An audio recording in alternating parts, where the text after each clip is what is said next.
All right. Good afternoon, members of PSJA, Dr. Redondo, board members. We're here to present a professional development strategy, a proposal for a professional development strategy on instructional rounds. My name is Osvaldo Gonzalez. Presenting with me today is Michael Castillo and Christian Gonzalez.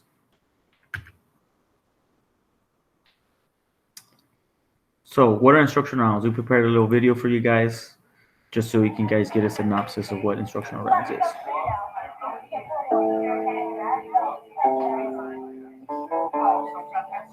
Instructional rounds was a completely new idea for me.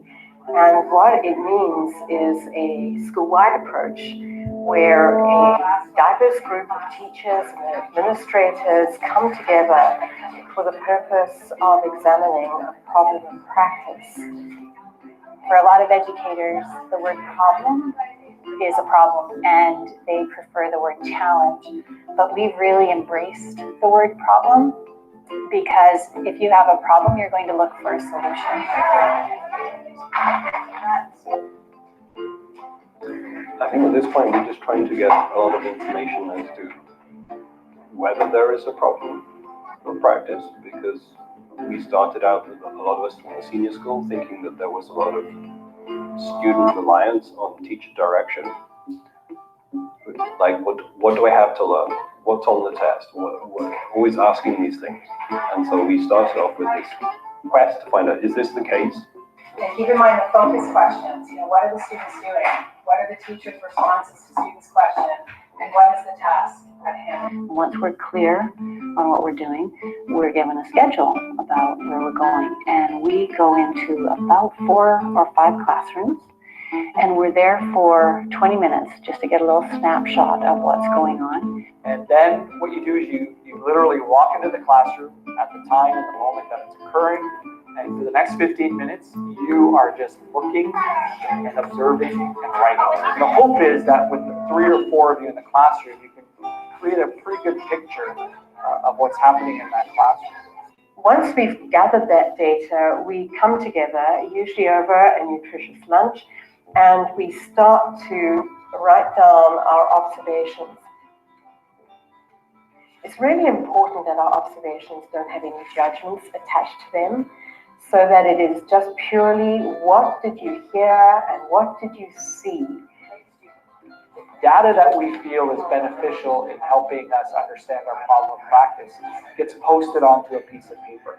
Then we rotate through. And at this point, as a member of another group, I can look at their data and also then begin a process of sort of paring down that data, ask some different questions, and make some notes about, this data isn't helpful. 2 smaller groups come together to form a larger group, and they start to pattern or theme the observations based, again, on that problem of practice.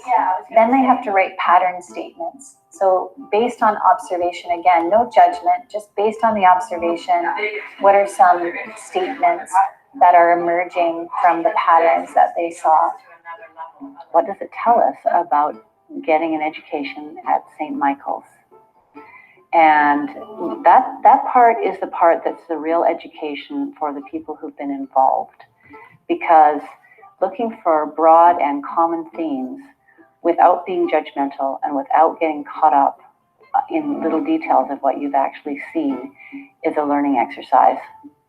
As we ran the pilot this year, we were just wanting to really see, could this practice even work well at St. Michael's? And in working well, what does that actually mean for us here? We found that it is a powerful practice, particularly for those involved, but even for the classrooms that we visited and the feedback from some of the teachers there. What we're hoping for going forward is just to continue to build this as a practice in our schools. We need to see it not as a separate initiative so much, but as a process for us to forward some of the areas that we want to emphasize in our strategic plan.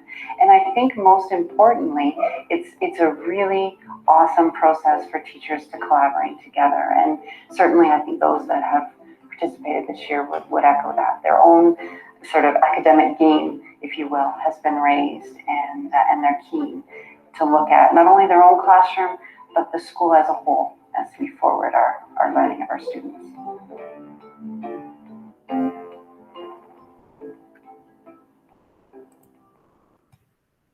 Awesome.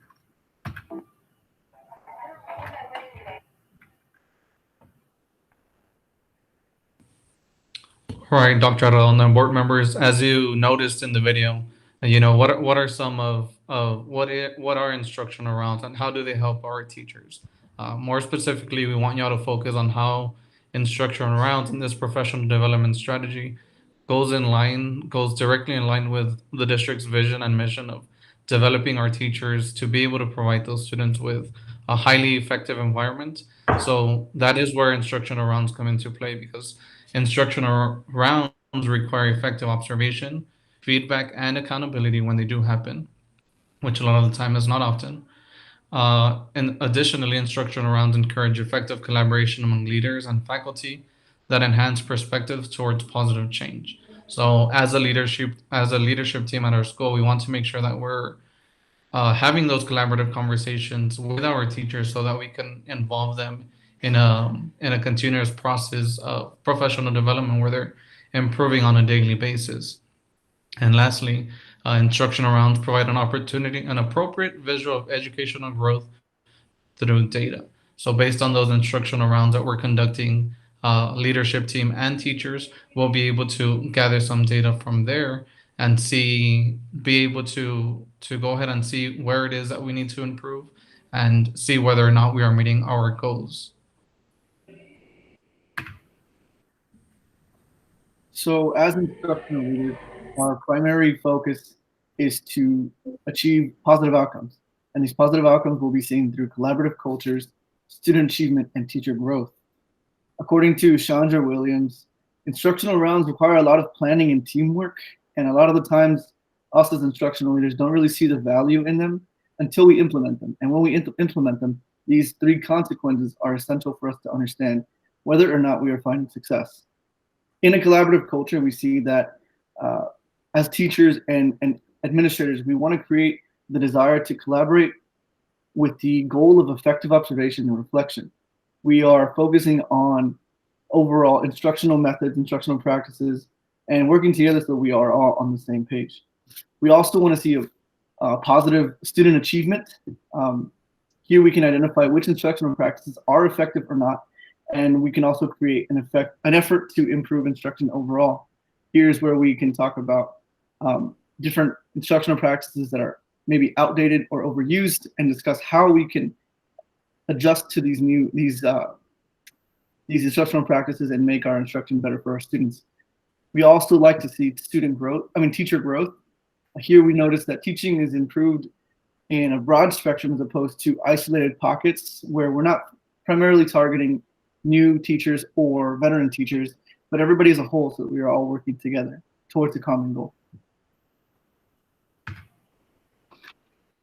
Although instructional rounds can be very interesting and successful, we do unfortunately see negative consequences through low teacher morale, an unclear picture of a goal, or a limited clarity of our outcomes. In low teacher morale, there is a potential for a teacher to feel judged based on their practices, since instruction is a really important discussion point in instruction rounds in the professional development. Elena Aguilar states that one of the most challenging aspects with instruction rounds is that the evidence that we gather must be observational and non-judgmental, so that teachers don't feel like their instructional practices are wrong or they need to be changed because they're not doing their best working to their best of their ability. As for offering an unclear picture, teachers might decide to share information that does not accurately reflect their actual practices. They might arrive to these meetings and offer information that is not necessarily true or does not necessarily reflect how the students are actually performing or how their instructional practices are actually being done in the classroom. The last consequence we see is a limited clarity of outcomes, where teachers will end up on a different page at the end regarding to how to effectively tailor instruction to improve student learning. Most of the times, teachers focus on the benefits of their classroom and their students, as opposed to the benefit of the school as a whole. Although these consequences might arise, there are ways that we can resolve these negative consequences. In order to resolve low teacher morale, It's really important for us as instructional leaders to utilize methods that involve inclusiveness and acceptance, where teachers feel like they are being heard, they are being supported, and they are being guided to learn new practices that will not make them feel like what they were doing before were considered poor practices. Instead of poor practices, we want to focus on building from those as learning experiences.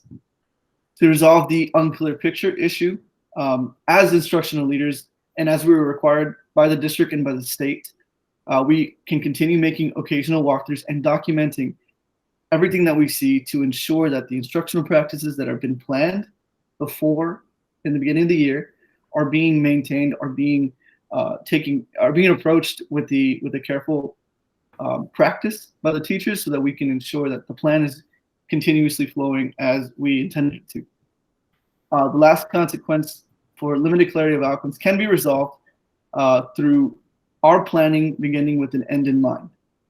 If we focus on building a plan based on a desired goal, it would make our vision for all of our members to be on the same page much easier, as opposed to building a plan along the way without knowing exactly what we are leading to.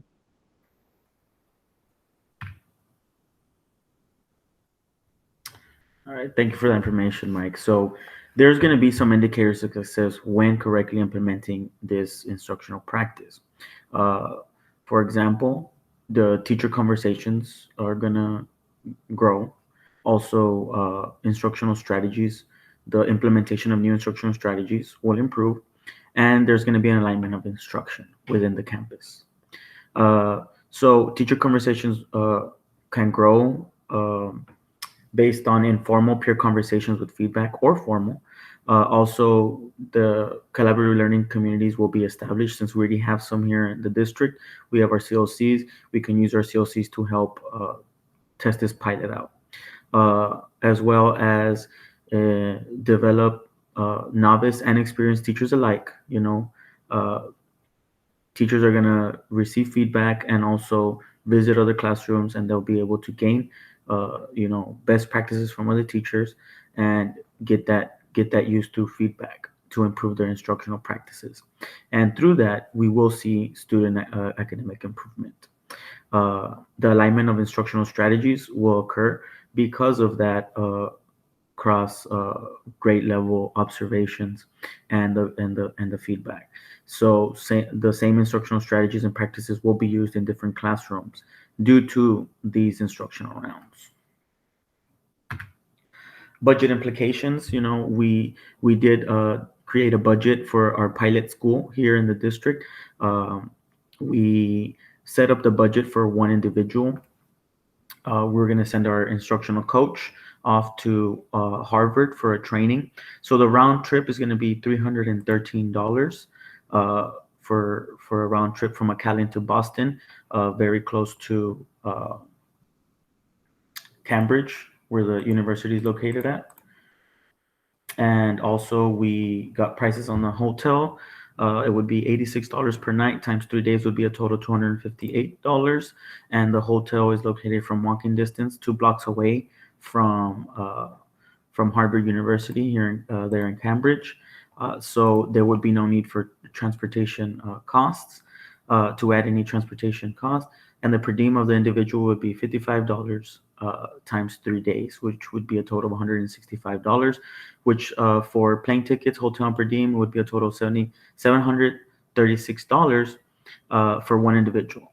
Now, if we were to send more individuals once the pilot is over, we would just have to multiply this by the number of individuals we're going to send.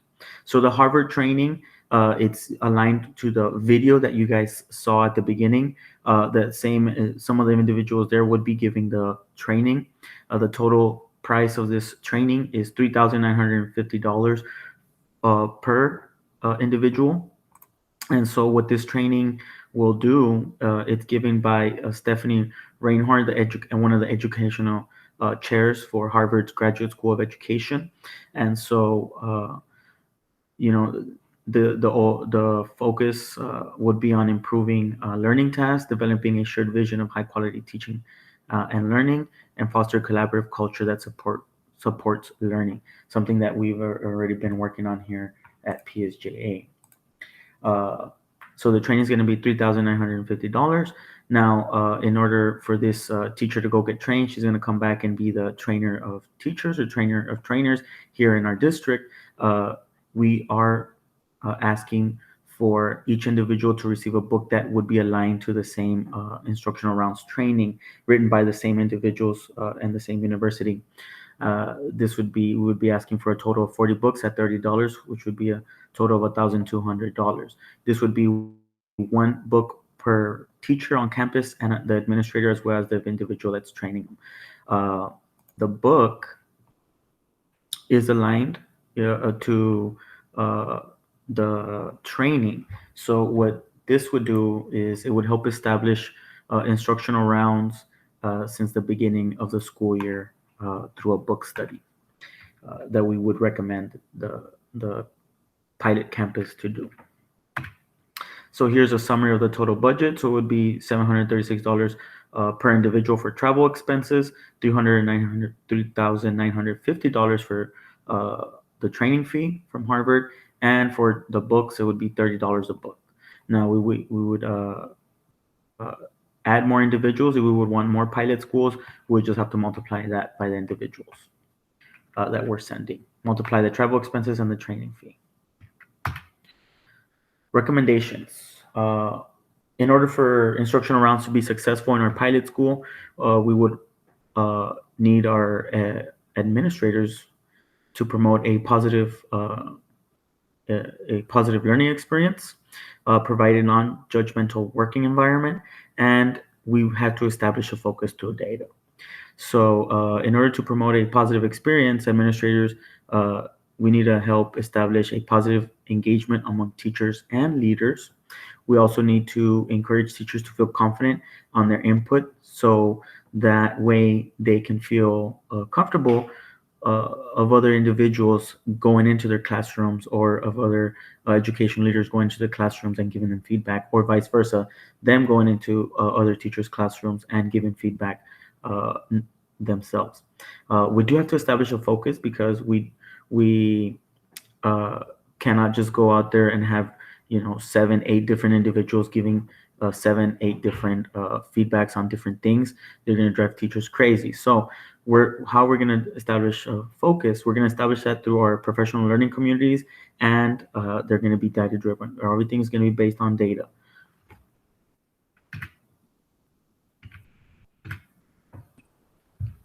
Thank you for that, Mr. Gonzalez. So just to conclude and just to reiterate some of the points that were made, definitely the pros outweigh the cons when we're talking about instructional rounds, because instructional rounds carry enough benefits to make a difference, not just in our school, but we believe that this is something that could be implemented at the whole district level.